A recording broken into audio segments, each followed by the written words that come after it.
అభిమన్యు పాఠం చెబుతున్నాడు. విద్యార్థులంతా శ్రద్ధగా వింటున్నారు. నరసింహ దాదాలా నడుస్తూ వచ్చాడు. అభిమన్యు ఒక్క నిమిషం అతన్ని గుర్తు తెచ్చుకునే ప్రయత్నం చేశాడు. నేను నరసింహను. నువ్వు హాస్టల్లో పొక్కటి తిండి కొన్నప్పుడు యాదికొచ్చినాదా? అభిమన్యు తల పంకించాడు. అలుపులతో తగాదా పడ్డం ఇష్టం లేదు. ఆవేశాన్ని ఆశయాలుగా మెల్లమెల్లగా సమాధి చేస్తున్నాడు. కూర్చోండి. కూసుంటాను. నాకు హాజరేస్తే పోతా. మంచిది. క్లాస్ అయ్యాక మీ నెంబర్ తీసుకుని క్లాస్ అయ్యే వరకు ఎవళ్ళుంటారు? ఇప్పుడే తీసుకో. అభిమన్యుకు సహనం నశిస్తోంది. విద్యార్థులంతా ఆసక్తితో పరికిస్తున్నారు. సారి ఏం చేస్తాడా అని. ఇప్పుడు వేయడం కుదరదండి. నీ అబ్బేస్తాడు మీదకొస్తూ అన్నాడు. అభిమన్యుకి ఏం చేయడానికి తోచడం లేదు. దేనికైనా ఓ హద్దుంటుంది. అయినా ఆఖరి ప్రయత్నంగా అతన్ని నిర్లక్ష్యం చేసి పాఠం చెప్పబోయాడు. నరసింహ కోపంగా టేబుల్ దగ్గరకొచ్చి నిలబడ్డాడు. నీకు కాదుబే చెప్పేది. మాట పూర్తి కాక మునిపే అతని మీద విరుచుకుపడ్డాడు అభిమన్యు. ఒక్క తాపుతో నేల కరుచుకున్నాడు. నరసింహ బలవంతుడే, కాని అభిమన్యు అంత త్వరగా ఆవేశంగా అలా ప్రవర్తిస్తాడనుకోలేదు. కింద నుంచి లేస్తూనే కత్తి బయటకు తీసి అభిమన్యు వైపు వచ్చాడు. నీ యవ్వ, ఈ ఆటితో నిన్ను కథం చేస్తా. విద్యార్థుల్లో కలవరం కలిగింది. సార్ని సంపుతుండు. నరసింహ కత్తి తీసుకుని అభిమన్యును ఒక్క పోటు పొడవబోయాడు. కాని అభిమన్యు తప్పించుకున్నాడు. అయితే ఆ కంగారులో టేబుల్కి బెంచీలకి మధ్య పడిపోయాడు. అంతవరకు ప్రేక్షకుల్లా పరికిస్తున్న విద్యార్థుల్లో నుంచి ఇద్దరు ముగ్గురు లేచి నరసింహం మీదకొచ్చారు. యాయ్, నడిమిలా వచ్చిండంటే మంచిగుండదు. వారికి హెచ్చరిక చేశాడు నరసింహ. అయితే నీ దారి నువ్వు పో అన్నాడు కేశవరెడ్డి. కేశవరెడ్డి బీజేపీ యూనియన్కి చెందిన విద్యార్థి. ఆ యూనియన్లో ఓ విశిష్టత ఉంది. అందరూ క్రమశిక్షణకు లోబడి తమ విధులు నిర్వర్తిస్తుంటారు. ముఖ్యంగా మిగతా పార్టీల జులుం ఎదుర్కోవడమే ఆ యూనియన్ పని. నరసింహకు కేశవరెడ్డి గురించి తెలుసు. అయితే అంతమంది ఎదురుగా వెనకంజ వేయడానికి అహం ఊరుకోలేదు. నీకు కావాలంటే బయట ఏమైనా చేసుకో, క్లాసులో కిరికిరే పెట్టకు అన్నాడు కేశవరెడ్డి. అభిమన్యు లేచి నిలబడ్డాడు. గట్లనే చేస్తా అని బయటకు వెళ్ళిపోయాడు నరసింహ. ఆ తర్వాత అభిమన్యు పాఠం చెప్పలేదు. బెల్లయ్యాక బయటకొస్తుంటే కేశవరెడ్డి వెనకొచ్చాడు. ఆడు మీ గురించి కాపుకొస్తుండొచ్చు. జర చూసుకుని పోండి సార్. Thank you. నేను ఇంతవరకు ఎప్పుడూ భయపడలేదు. చావుని అసలు లెక్క చేయను. అతనికి బయట నరసింహ కనిపించలేదు. కరుణ పెళ్లి అలంకరణలతో మెరిసిపోతోంది. శరత్ ఫుల్ సూట్లో ఉన్నాడు. పెళ్లి ఆడంబరంగా జరగాలని శరత్ అనుకున్నాడు. అయితే అభిమన్యు అభిప్రాయం వేరుగా ఉంది. మన సమాజంలో పెళ్లిళ్ళు చాలా ఖర్చు పెరిగి తల్లిదండ్రులు భరించలేని దశకు చేరుకుంటున్నాయి. సింపుల్గా దండలు మార్చుకునే పెళ్లిళ్ళ వలన నిండుతనం, పొదుపు, కొత్తదనం, మరెన్నో సులువులున్నాయి. నా మాట వినండి. మన యువకులమైన ఈ కార్యక్రమాలు చేపట్టకపోయినట్లయితే మన సమాజం ఇక ఎన్నటికీ మారదు. ఎంతోమంది అమాయకులు ఈ విషవలయంలో పడి బలవుతూనే ఉంటారు అన్నాడు అభిమన్యు. అవును సార్, అతను చెప్పినట్లే చేయుదుము అంది కరుణ. ఆమెకు అభిమన్యు మీదున్న గౌరవం మాటల్లో చెప్పరంది. అసలు ప్రతి మనిషి ఒక అభిమన్యు అయితే దేశం ఎంతటి చక్కని ప్రగతి పదంలో నడుస్తుందో తను ఊహించలేదు. అభిమన్యు అభిరుచికి తగినట్లుగానే ఏర్పాట్లు జరిగాయి. ఒక కమ్యూనిటీ హాల్లో శరత్ స్నేహితులంతా హాజరయ్యారు. శిరీష, మధుకృష్ణ, శాంతి, అభిమన్యు అందరికీ బిస్కెట్లు, కూల్ డ్రింకులు అందించారు. థామస్ మైక్ ముందు నిలబడి మాట్లాడాడు. కరుణ ఈరోజు కొత్త జీవితం ప్రారంభిస్తోంది. నా కొడుకులాంటి అభిమన్యు వల్లే ఆమె తిరిగి మనిషిగా మారింది. కరుణను మళ్ళీ మనిషిగా చేసింది అభిమన్యు అయితే ఆమె జీవితంలో వసంతాలు కురిపించిన వ్యక్తి శరత్. ఇంతటి ఆదర్శవంతులైన యువకులు మనకి చాలా తక్కువ మంది కనబడతారు. కానీ ఆ తక్కువ మందే రేపు మరెన్నో వేల కోట్ల మందికి ఆదర్శప్రాయులవుతారు.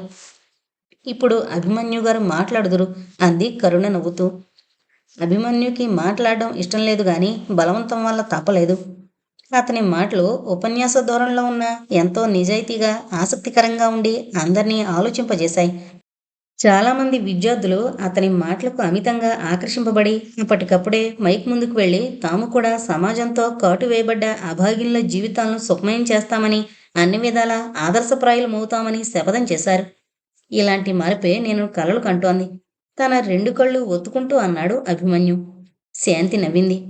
అనుకున్నవన్నీ సాధించలేకపోయినా కొన్నైనా సాధించగలిగితే మనిషి జీవితం చరితార్థమైనట్లే అంది ఆర్తిగా. ఈ రాత్రికే అందరం కలిసి సినిమాకు వెళదాం అంది శిరీష. నేను రెడీ చెప్పాడు అభిమన్యు. ఏ చిటపట, నిన్నడగలేదు రమ్మని. పిలవని పేరెంట్ అంటే నాకిష్టం. బావ మరదల హాస్యం చాలా బాగుంది నవ్వుతూ చెప్పాడు మధుకృష్ణ. అయినా పెళ్ళైన తొలి రాత్రి నాడు మా ఇద్దరిని ఏకాంతంగా వదిలేక సినిమాకు రమ్మంటారేంటి? చిరుకోపం నటించాడు శరత్. కరుణ సిగ్గుపడింది. అది నా అభిప్రాయం కాదు అంది అభిమన్యుతో. ఎవరిదైతేనేం ఒక షరతు మీద మిమ్మల్ని వదిలివేయదు అభిమన్యు అన్నాడు. ఏమది? సెలవియ్యము. మీరు ఈ దినము నుంచి సరిగ్గా 9 మాసాల్లో శాంతికి నాకు ఓ పాపను ఇవ్వవలను. అందరూ ఆనందంగా నవ్వారు. కాని శాంతి హృదయం కలిచివేసినట్లయింది. పోయిన తన పాప గుర్తుకొచ్చింది. ఎవరూ చూడకుండా 2 కళ్ళు ఒత్తుకుంది. మీరాబాయికి నిద్రపట్టి 2 రోజులైంది. కళ్ళు మండిపోతున్నాయి గాని నిద్ర రావడం లేదు. నిద్ర మాత్రలు వాడుతున్నా ప్రయోజనం లేకుండా ఉంది. తీరని అశాంతి. తన భర్త చనిపోయినప్పుడు కూడా ఇలాంటి బాధ కలగలేదు తనకు. మధుకృష్ణతో ఇన్ని సంవత్సరాలు గడపడం, హఠాత్తుగా అతను దూరమవడం భరించలేకుండా ఉంది. గత 2 రోజులుగా గుండెల్లో నలుగుతున్న ఆలోచన ఓ ఆకృతికొచ్చింది. అదే తనకు అందుబాటులో ఉన్న దారి. టెలిఫోన్ డైరెక్టరీ తీసి డాక్టర్ రామచంద్ర ఫోన్ నెంబర్ కోసం వెతకసాగింది. అతను చిత్తరంజన్ వాళ్ళ ఫ్యామిలీ డాక్టర్. అతని గురించి వాకప్ చేసింది తను. డబ్బుకి గడ్డి తినే రకం. అంతేకాకుండా స్త్రీ వ్యసనం. ఫోను మోగగానే రిసీవర్ అందుకున్నాడు రామచంద్ర. హలో, ఎవరండి? నేను నేను మీరాబాయిని, అంటే శిరీష భర్త వదినను. ఆ మీరా? ఆ రోజు మీ ఒంట్లో బాగుండలేదని పద్మావతి గారు పిలిపించారు. అవును, మా ఫ్యామిలీ డాక్టర్ ఊళ్ళో లేరు. నాకు ఆరోగ్యం బాగుండలేదు. వెంటనే వచ్చి చూస్తారా? ఇప్పుడా? టైము గమనిస్తూ అడిగాడతను. అవును, వెంటనే రావాలి. సరే, మీ అడ్రస్ చెప్పండి. మీరాబాయి అడ్రస్ చెప్పింది. అరగంటలో వచ్చాడతను. కూర్చోండి. ఏంటి ప్రాబ్లం? నాకు నిద్ర పట్టడం లేదు. నిద్ర మాత్రలు వాడినా గానీ ప్రయోజనం కనిపించడం లేదు. రామచంద్ర ఆమె వంక పరీక్షగా చూశాడు. అతనికి ఆమె పరిస్థితి గురించి చాలా వరకు చిత్తరంజన్ చెప్పాడు. ఆమె రూపం ఆకర్షణీయంగానే కనిపించింది. ఒక బాణం వేసి చూడాలనిపించింది. లేచి ఆమె దగ్గరకు వెళ్లి పరీక్షించడానికి చేతిని అందుకున్నాడు. సరే, రేపు మందు తెచ్చిస్తాను. అప్పటి వరకు ఎలా? ఇప్పుడు కావాలి. ఇప్పుడెలా? నిజానికి మీకు నిద్ర పట్టకపోవడానికి కారణం మానసికమైన ఆందోళన. దానికి మందేమీ లేదు. ఒంటరిదాన్నవడం మూలానే ఈ ఆందోళన అనాలోచితంగా అన్నదామె. మధుకృష్ణ, శిరీష మిమ్మల్ని ఇలా ఒంటరివారిని చేసి వెళ్లడం బాగుండలేదు అన్నాడు జాలిగా. అదే నా బాధ. మధుకృష్ణను నేనెంత ప్రేమగా చూశానో మీకు తెలీదు ఉక్రోషంగా అందామె. లోకరీతది, మనమేం చేయగలం? మీరాబాయి లోపలికి వెళ్ళి హార్లిక్స్ చేసుకొచ్చి ఇచ్చింది అతనికి. ఇప్పుడు ఎందుకు ఇవన్నీ? ఇంక నాకెవరున్నారు? నా ఆరోగ్యమంతా మీ చేతుల్లోనే ఉంది అని నవ్విందామె. రామచంద్రకి పూర్తిగా అర్థమైంది. అతనికి భార్య ఉంది గాని ఆమె జబ్బు మనిషి. అందుకే స్త్రీ వ్యసనం మరిగాడు. మీరాబాయి మాటలు అతనిలో ఏవేవో ఆలోచనలు రేకెత్తించాయి. నేను చేయగలిగింది తప్పక చేస్తాను అన్నాడు అలవోకగా చూస్తూ. మీరాబాయికి ధైర్యం వచ్చింది. ఎదుటి సోఫా నుంచి లేచొచ్చి అతని పక్కన కూర్చుంది. రామచంద్ర ఆలస్యం చేయలేదు. ఆమెను తన కౌగిల్లోకి తీసుకున్నాడు. సాయంత్రం అభిమన్యు ఇంటికి చేరుకునేసరికి అతని కోసం చందన్, అతని స్నేహితులు ఎదురు చూస్తున్నారు. ఎంతసేపయిందొచ్చి? ఇప్పుడే సార్, మీతో ముఖ్యమైన విషయం మాట్లాడాలని వచ్చాం. మొహం కడుక్కుని వస్తాను అని లోపలకు నడిచి చన్నీళ్లతో కాళ్ళు మొహం కడుక్కుని వంటింట్లోకి వెళ్ళాడు. శాంతి టీ తయారు చేస్తోంది. మళ్ళీ వచ్చారు మీ శిష్యులు, నవ్వుతూ అంది. కనీసం కొంతమందైనా ఇలాంటి పట్టుదల గల యువకులుంటే మన దేశానికి దుర్గతి పట్టేది కాదు శాంతి. మీరు మాట్లాడుతుండండి, నేను టీ తెస్తాను. అభిమన్యు బయటకొచ్చాడు. ఈసారి ఉద్యమాన్ని మరో తరహాలో ప్రారంభించాలనుకుంటున్నాం సార్. దీనికి మీ ఆశీర్వచనం కావాలి. అభ్యుదయానికి నేనెప్పుడూ ముందే. ఏం చేయాలనుకుంటున్నారో చెప్పండి. రిజర్వేషన్ల సమస్యకు పరిష్కారం కావాలంటే ఆందోళన వల్ల సాధ్యం కాదు సార్. అందుకని మేం కొంతమందిని కలిసి సామూహిక నిరాహార దీక్ష సెక్రటేరియట్ ఎదురుగా ప్రారంభించాలనుకుంటున్నాం. అభిమన్యు కొద్ది క్షణాలు ఆలోచనల్లో మునిగిపోయాడు. వాళ్ళ ఆలోచన మంచిదే, కానీ అది వరలా ఉద్యమం చల్లారిపోతుందేమోనన్న అనుమానం. పైగా విద్యార్థులు ఎంతకాలం నిరాహార దీక్ష చేయగలరు? మన దేశ చరిత్ర ఒక్కసారి చూస్తే మీకు ఒక విషయం తెలుస్తుంది. ఏం సాధించాలన్నా కొంతమంది ప్రాణాలిస్తేనే గాని అది సాధించడం సాధ్యం కాదు. స్వాతంత్రం కోసం, ఆంధ్ర రాష్ట్రం కోసం ఎంతోమంది చనిపోయారు. అస్సాంలో, గుజరాత్లో అన్ని చోట్ల సమస్యల పరిష్కారానికి ప్రాణాలొడ్డారు. అందుకని మీరు బాగా ఆలోచించుకుని నిర్ణయం తీసుకోండి. నిరాహార దీక్ష మామూలు నిరాహార దీక్షల 4 రోజుల కోసం కాకుండా రిజర్వేషన్ పాలసీ రద్దయ్యేంత వరకు నిరాహార దీక్ష కొనసాగించగలమని అనుకుంటేనే ఇందులోకి దిగండి. అది వరకులా ఉద్యమం చల్లారిపోతే మనం విలువైన సమయాన్ని వృధా చేయడమే అవుతుంది. చందన్ ఆవేశంగా లేచి నిలబడ్డాడు. మేము అన్నీ ఆలోచించుకుని మీ దగ్గరకు వచ్చాం సార్. మేమంతా ప్రాణాలు వదలడానికి సిద్ధంగా ఉన్నాం. ఈ రిజర్వేషన్ పాలసీ వల్ల ఎలాగూ మన భవిష్యత్తు అంధకారం అయిపోతుంది. కాలేజీలో సీట్ల నుంచి ఉద్యోగాల వరకు అన్ని చోట్ల ఎదుర్కొని ఎక్కడ నిలబడగలం సార్. అందుకే ప్రాణాలకు తెగించి నిరాహార దీక్షకు సిద్ధమయ్యాం. అభిమన్యు శరీరం పులకరించింది. అయితే సరే. నేను మీకు చేయబోయే సహాయం ఏంటో తెలుసా? నేనే మీ నిరాహార దీక్ష జట్టుకి నాయకత్వం వహిస్తాను. మీతో పాటు నేను ఆమరణ నిరాహార దీక్ష మొదలు పెడతాను. వాళ్ళు విస్మయంగా అభిమన్యు వైపు చూశారు. మీరు నిరాహార దీక్ష పూనడం మాకిష్టం లేదు సార్. మాకు మీ అండదండలుంటే చాలు. అదే మాకు 10,000.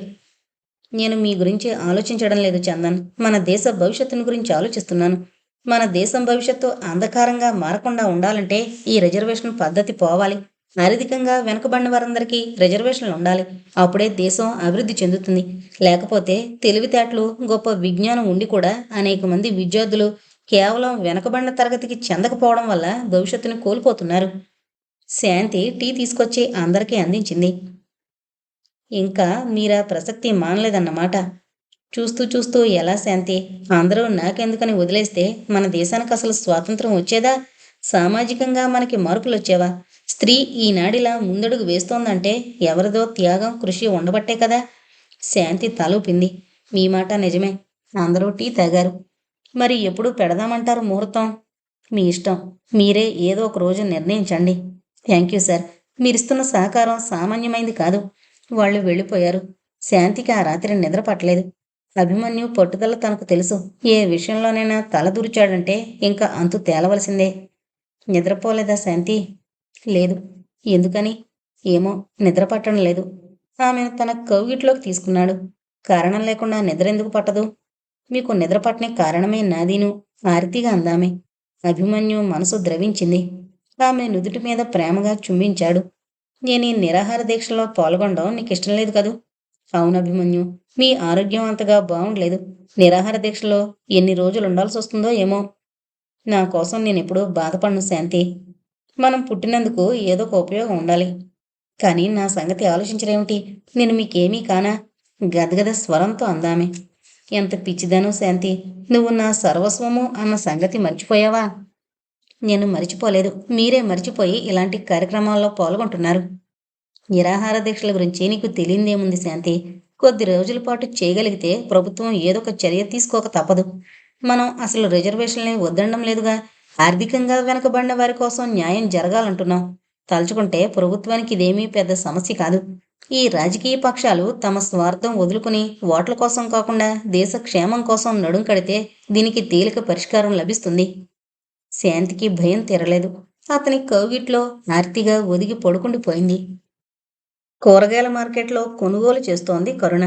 శరత్ ఆఫీస్ నుంచి ఇల్లు చేరుకునేలాగా ఇల్లు చేరుకోవాలన్న ఆతృతతో ఉందామె. త్వరగా కొండం ముగించుకుని బస్టాప్ వైపు 4 అడుగులు వేసిందో లేదో వెనక నుంచి ఓ చెయ్యొచ్చి ఆమె భుజం మీద పడింది. ఆశ్చర్యంగా వెనక్కు తిరిగి చూసి బెత్తరపోయింది. నరసింహ నిలబడున్నాడు నవ్వుతూ. ఏం కరుణ, ఎట్లున్నావు? జర మంచిగైనవే పెండ్లైనాక. కరుణకు శరీరమంతా తేళ్లు జిరులు పోగుతున్నట్లయింది. తనను రేప్ చేసిన రోగ్స్లో వీడు ఒకడు. ఇంకెలా మాట్లాడడానికి నీకు సిగ్గులేదు? అగో, కోపం వస్తోంది. ఆ దినం మజా మర్చిపోయినావు. ఆమె చివుక్కున వెనక్కు తిరిగి తన దారిని తను నడవబోయింది. కాని అతని చెయ్యి మళ్ళీ ఆమె భుజం పట్టుకుంది. ఇగో, నాతో లొల్లి పెట్టకు. నీళ్ళు ఏడందో చెప్పు, వస్తా.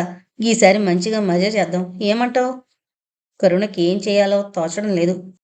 జనం ఎక్కువగా ఉన్న ఆ రోడ్డు మీద ఎవరూ తమని పట్టించుకోవడం లేదు. కొంతమంది చూసి కూడా చూడనట్లు పోతున్నారు. చెయ్యి వదులు ఇడియట్ అంది విదిలించి కొడుతూ. నరసింహ గొల్లును నవ్వాడు. నీ యవ్వ, ఒకసారి పండినా కూడా ఎంత కోపమానే? ఆమె మళ్ళీ త్వరగా తప్పించుకుని నడవసాగింది. యాయ్, అడ్రస్ నువ్వు చెప్పకపోతే నాకెరుక కాదనుకున్నావా? వస్తా చూడు. కరుణ గుండెల్లో రాయి పడింది. వీడు తనను వదిలేటట్లు లేడు. అది వరలా ఉపేక్షిస్తే లాభం లేదు. ఏదో ఒకటి చెయ్యాలి. ఇంటి దగ్గర శరత్ ఆమె కోసం ఎదురు చూస్తున్నాడు. ఎక్కడికెళ్లారు రాణిగారు? మార్కెట్కి. త్రోవలో అంటూ చొప్పున ఆగిపోయింది. ఆ విషయం శరత్కి చెప్తే అతను వెళ్ళి ఆ నరసింహంతో తగాదా పడతాడేమో. ఆ నరసింహంగాడు అసలే రౌడీ. శరత్కి హాని జరిగినా జరగచ్చు. తోవలో ఏం జరిగింది? ఏం లేదు, బస్సు చెడిపోయింది. అందుకని లేట్ అయింది. ఓస్, ఇంతేనా? నవ్వుతూ ఆమెకు దగ్గరగా వచ్చాడతను. ఆ రాత్రి ఆమెకు నిద్ర పట్టక పొర్లుతూనే ఉంది. ఆ నరసింహం గాడినేం చెయ్యాలో అర్థం కావడం లేదు. ఇంటికొస్తే ఎలా బుద్ధి చెప్పడం? పోనీ ముందే పోలీస్ కంప్లైంట్ ఇస్తే?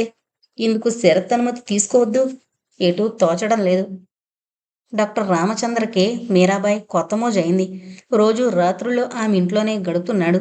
మధుకృష్ణ లేని లోటు చాలా వరకు తీరిపోయింది ఆమెకి. కానీ మధుకృష్ణ, శిరీష గుర్తుకొచ్చినప్పుడల్లా మాత్రం ఒంటికి కారం రాసుకున్నట్లే అవుతోంది. త్వరగా తను అనుకున్న ప్రణాళిక అమలు చేస్తే శిరీషకు తగిన శాస్తి జరుగుతుంది. అంతేకాదు, మధుకృష్ణ మళ్ళీ చచ్చినట్లు తనకు దగ్గరవక తప్పదు. రామచంద్రతో తను శారీరక సుఖం అనుభవిస్తోందే గాని మనసు మాత్రం మధుకృష్ణ మీదే ఉండిపోయింది. 1, 2 రోజులది కాదు కదా, ఎన్నో సంవత్సరాల అనుబంధం తమది. ఏనాటికైనా ఏ మార్గాన్నైనా అతనిని తన స్వంతం చేసుకోవాలి మళ్ళీ. ఆ రోజు రామచంద్ర వచ్చేసరికి రాత్రి 12 గంటలయింది. నా కోసం ఒక పని చేస్తారా? అతని కౌగిట్లో కరిగిపోతూ అడిగింది. ఇంత చేయగలింది ఆ మాత్రం చేయలేనా? ఆ శిరీష నన్ను ఎంతో అవమానపరిచింది. దాని జీవితం నాశనం చేయాలి. రామచంద్ర ఉలిక్కి పడ్డాడు. నేనా? నేనేం చేయను? నేను చెప్పినట్లు చేస్తే చాలు. ఏంటో చెప్పు. మధుకృష్ణకు ఆమె గురించి ఒక అబద్ధం చెప్పాలి. ఏమని? శిరీషకు అభిమన్యుకు సంబంధం ఉందని. రామచంద్ర ఆశ్చర్యపోయాడు. మీరాబాయి చాలా సాధు స్వభావం గలది, అమాయకురాలు అనుకున్నాడు. కానీ ఆమె హృదయం ఇంత కల్మషంతో నిండుందని తెలీదు. ఆడదాని మనసు ఇలా ఉంటుంది కాబోలు అనుకున్నాడతను. అందుకే స్త్రీని తాచుపాముతో పోల్చారు. అదో పెద్ద విశేషమా? రేపే చెప్తాను. ఆమె నమ్మలేనట్టు చూసింది. అంత తేలిగ్గా అతను తన మాట వింటాడని అనుకోలేదు. అందుకే పడక గదిలో చక్కని మూడ్లోకొచ్చాక ఆ విషయం బయటపెట్టింది. నీకో విషయం చెప్పాలనుకున్నాను. ఏంటది? అత్యవసరంగా నాకొక 50,000 రూపాయలు కావలసొచ్చాయి. ఒక కోర్టు కేసులో ఆస్తి విషయంలో ఓడిపోయాను. మీరాబాయ్ ఆలోచనలో పడింది. తన దగ్గర అంత డబ్బు లేదు. కొంత ఆస్తి అమ్మితే అతనికి ఆ మొత్తం ఇవ్వచ్చు. ఇవ్వకపోతే అతను తన మాట విండేమో. శిరీష సంసారం చెడగొట్టడానికి సుముఖత చూపించడు. తనకు డబ్బు, ఆస్తి ముఖ్యం కాదుగా, పుష్కలంగా ఉన్నాయి. పగ తీర్చుకోవడం ముఖ్యం. శిరీష కుళ్ళి కుళ్ళి ఏడవాలి. ఆ పద్మావతి, చిత్తరంజన్ చిత్రహింసలు అనుభవించాలి. నా దగ్గర అంత డబ్బు లేదు. కానీ ఒక వారం రోజుల్లో అయితే ఏర్పాటు చేయగలను. రామచంద్ర ఆనందంగా ఆమెను కౌగిలించుకున్నాడు. థ్యాంక్ యూ మీరా అన్నాడు ఆమె పెదాల మీద చుంబిస్తూ. నిరాహార దీక్ష ప్రారంభమైంది. చందన్ అనుకున్న దానికంటే ఎక్కువగానే కష్టపడ్డాడు. రాష్ట్రమంతటా తిరిగి విద్యార్థుల్లో కులం ప్రాతిపదిక మీద రిజర్వేషన్లకు వ్యతిరేకత ఉన్న విద్యార్థులను కలుసుకుని వారిని కూడా ఒప్పించి చాలా చోట్ల ఒకే రోజు నిరాహార దీక్ష శిబిరాలు ప్రారంభింపజేశాడు.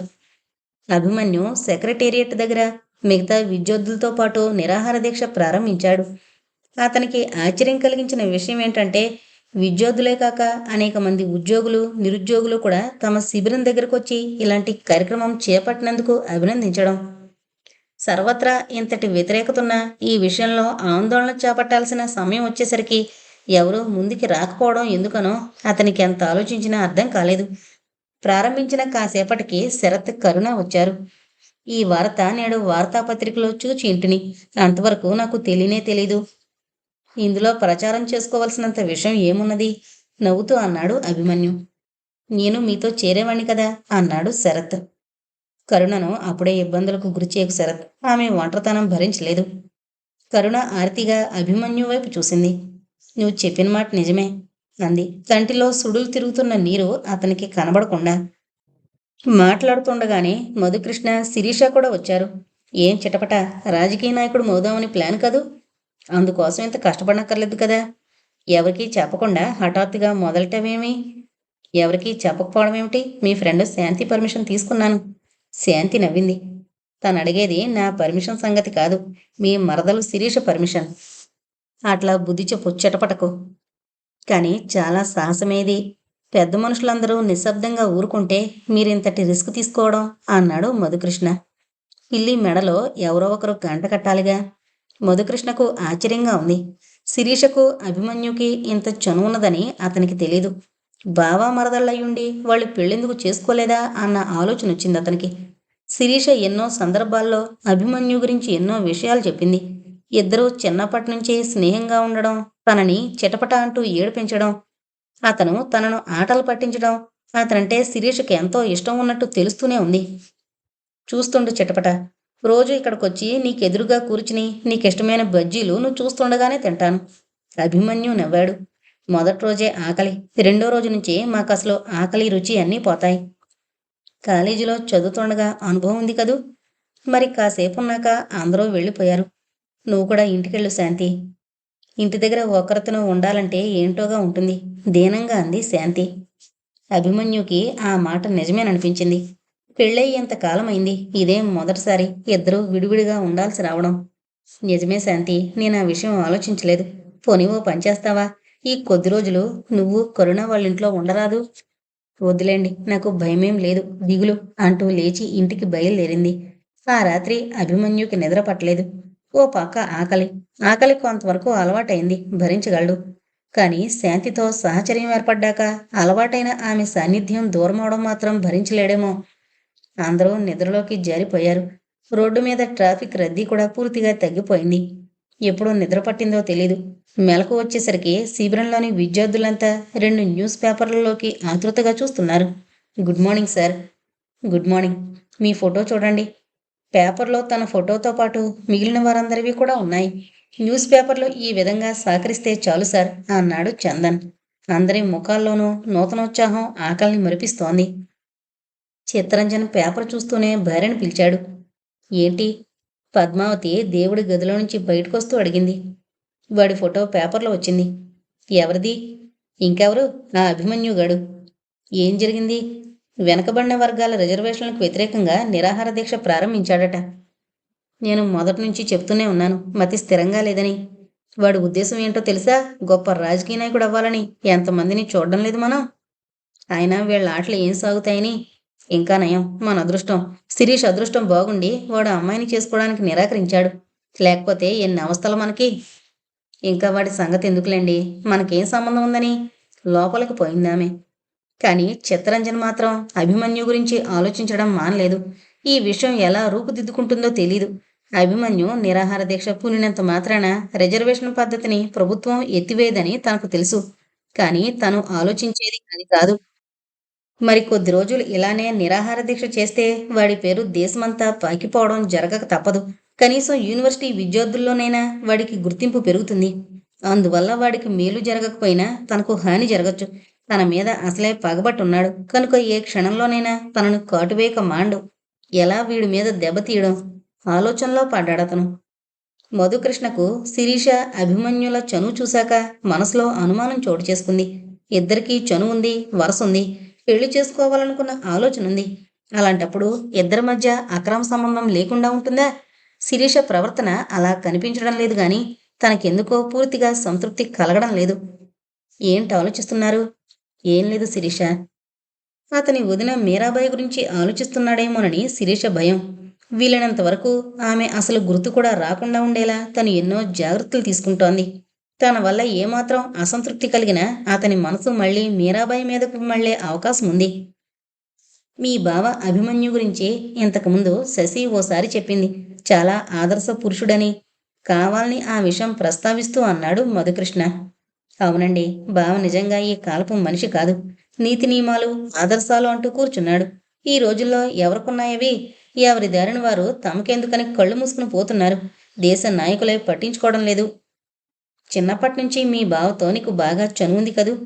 కాస్తా కోస్తానా నన్నెంత ఆటలు పట్టించేవాడో మీకు తెలీదు.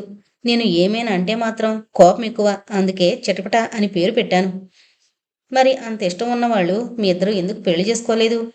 ఈ ప్రశ్న అతను ఎందుకు అడుగుతున్నాడో శిరీష అర్థం చేసుకోలేకపోయింది. తన సహజ ధోరణిలో చెప్పేసింది.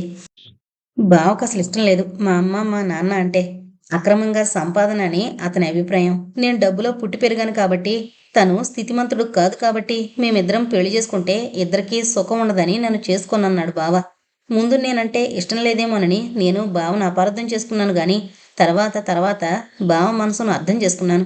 బావ ద్వేషించేది నన్ను కాదని, నాన్న సంపాదించే అక్రమ ఆర్జితాన్ని అని తెలిసాక నేను ఇప్పటివరకు చెప్పి టక్కున ఆగిపోయిందామె.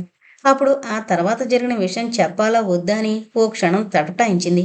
తను తల్లిదండ్రుల్ని, ఆస్తిని, ఒంటి మీద నగల్ని కూడా తృణీకరించి బావను పెళ్లి చేసుకోవాలని వెళ్లడం, అప్పటికే బావ శాంతి దండలు మార్చుకోవడం, అది చెప్పడం వల్ల మధుకృష్ణ మనసులో అసంతృప్తి కలిగించినట్లవుతుందేమో. తర్వాత ఏమైంది? తెలిసాక నేను బావ ఆలోచనే నిజమని తెలుసుకున్నాను. అప్పుడు మీతో వివాహానికి అంగీకరించాను. తడబడుతూ అంది. కానీ మధుకృష్ణ మనసులో ఉన్న ఆలోచనలు మరో విధంగా ఉన్నాయి. వయసులో ఉన్న ఓ స్త్రీ పురుషుడు అంత చనువుగా ఉంటే శారీరక సంబంధం ఏర్పడకుండా ఉంటుందా? అందుకు ఉదాహరణ మరెవరో కాదు, తను తన వదిన మీరాబాయి. యవ్వనంలో కడుగు పెడుతూనే తను యవ్వనం మధ్యలోకెళ్ళి నిలిచిపోయిన ఆమె. అలాంటి బంధం తమ మధ్య ఏర్పడడం అవాంఛనీయమని ఆమెకు తెలుసు. తనకు ఏదో భయం. ఇద్దరికీ నిషేధింపబడిన సంబంధమని. అయినా ఇద్దరూ ఆ సంబంధాన్ని కోరుకున్నారు. కేవలం కోరికల కోసం ఆమె, స్త్రీని తెలుసుకోవాలనే ఆతృతలో తను. మధుకృష్ణకు మీరాబాయి స్పర్శ గుర్తుకొచ్చింది. ఆరతిగా శిరీషను దగ్గరకు లాక్కున్నాడు తను. శిరీష అతనిలో ఐక్యమైపోయింది. కరుణకి ఏం చేయాలో తోచడం లేదు.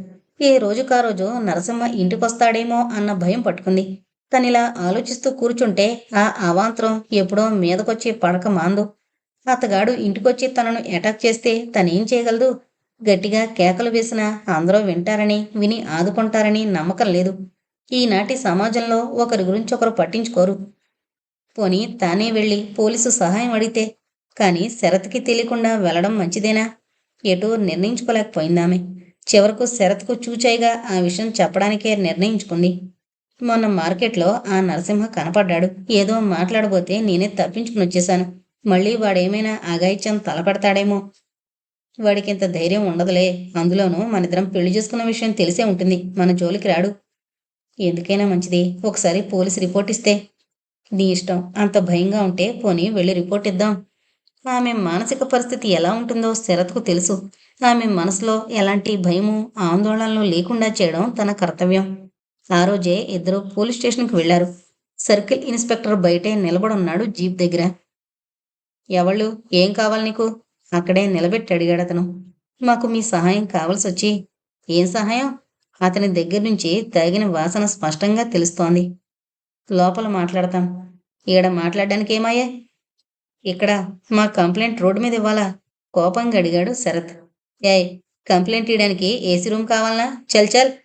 జీపు స్టార్ట్ అయ్యేసరికి అందులో కూర్చుని వెళ్ళిపోయాడు అతను. శరత్ కరుణ వైపు చూశాడు. ఇలాంటి పోలీసుల వల్ల మనకేమైనా సహాయం దొరుకుతుందనుకుంటున్నావా? కరుణ నిట్టూర్చింది. వెళ్ళిపోదాం పదండి అంది చేసేది లేక. ఇద్దరూ వెనక్కు తిరిగారు. కరుణ, నీకు భయంగా ఉంటే నేను సెలవు పెట్టి ఇంటి దగ్గరే ఉంటాను కొన్ని రోజులు. ఏమంటావ్? వద్దులే శరత్. ఇదంతా కేవలం నా అనుమానమేనేమో. నువ్వన్నట్లు వాళ్ళకు మాత్రం ధైర్యం ఉండద్దు. అక్కడితో వారిద్దరి మధ్య ఆ సంభాషణ మూసింది. కానీ కరుణ మనసులో మాత్రం ఉండుండి భయం సన్నగా కదులుతూనే ఉంది.